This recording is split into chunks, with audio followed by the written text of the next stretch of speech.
Welcome to Maneka vlog. இன்றைக்கி எங்கள் வீட்டில் என்ன பிரேக்ஃபாஸ்ட்டுனா கொள்ளு புட்டு தான் செய்ய போகிறோம். இதுதான் கொள்ளு, வரக்கொள்ளு. இதை நான் நைட்டே ஊற போட்டுட்டேன். நைட்டு ஊற போட்டு நல்லா கழுவி தண்ணி ஊற்றி மூடி வச்சுருந்தேன். நல்லா கழுவிட்டேன். இப்போது இதை தண்ணியை வடிச்சிட்டு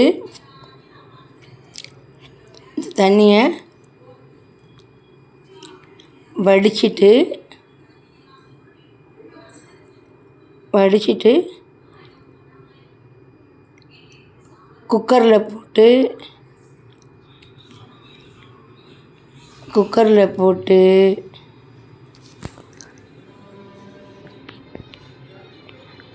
போட்டு தேவையான அளவு தண்ணி ஊற்றணும். தேவையான அளவு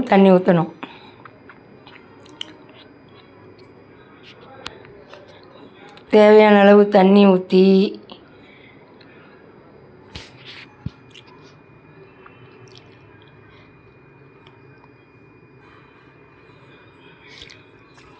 குக்கரில் போட்டு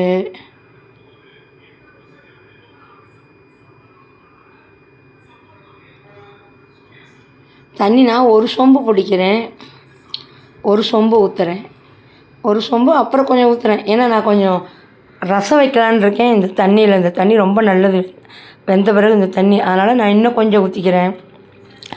ஊற்றி கொஞ்சமாக உப்பு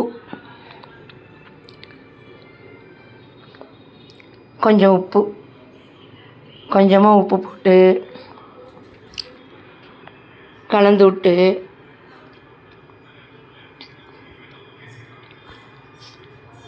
குக்கர் விசிலை போட்டு குக்கர் மூடி போட்டு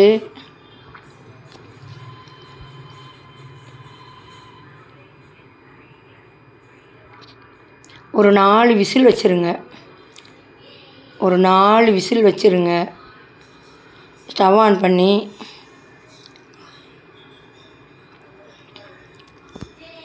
ஒரு 4 விசில்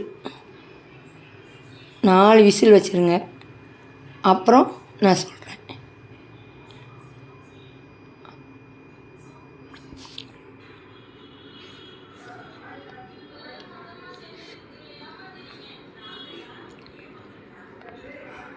ஒரு 4 விசில் வரட்டும்.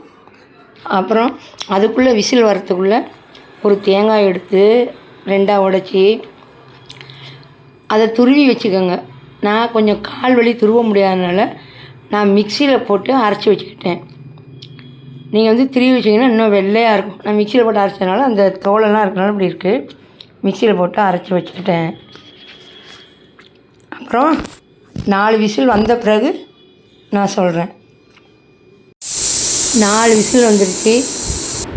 இனிமேல் என்ன பண்ணும், ஸ்டவ்வை ஆஃப் பண்ணிவிட்டு நம்ம ஆற வச்சிட வேண்டியது தான். ஆற வச்சுட்டு நான் அப்புறமா மிக்சியில் அரைச்சி எப்படி செய்கிறது நான் சொல்கிறேன். நல்லா ஆறிடுச்சு. ஆறினோன்னே குக்கர் விசில் மூடியை திறந்துட்டு இந்த தண்ணியை வேஸ்ட்டு பண்ணாதீங்க. இந்த தண்ணி ரசம் வச்சு சாப்பிட்டோம்னா ரொம்ப நல்லாயிருக்கும். நெஞ்சு சளி, நம்ம இருமல் எல்லாத்துக்குமே ரொம்ப நல்லாயிருக்கும், டேஸ்ட்டாகவும் இருக்கும். அதனால் இந்த தண்ணியை கீழே ஊற்றாமல் வடிகட்டி நம்ம ரசம் செஞ்சுக்கலாம். இல்லை நீங்கள் இம்மிடியட்டாக குடிக்கணுன்னா கூட லைட்டாக சூடாக இருக்கும், மிளகுத்தூள் போட்டு, ஆனால் உப்பு கம்மியாக இருக்கும், இன்னும் கொஞ்சம் உப்பு போட்டு கூட நீங்கள் குடிக்கலாம். ரொம்ப நல்லாயிருக்கும். கொள்ளை நல்லா கொட்டி ஒரு தான் வச்சுருக்கேன் பாருங்கள்.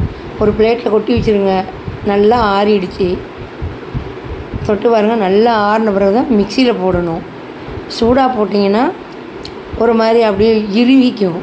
ஆறின பிறகு போட்டிங்கன்னா அப்படி குறன்னு நல்லாயிருக்கும். அதனால் இப்போ ஆறின பிறகு இப்போ நான் மிக்சியில் இதை போடுறேன். பாருங்கள், நல்லா கை வச்சு பாருங்கள். நல்லா ஆறின பிறகு மிக்சியில் போட்டுக்குங்க.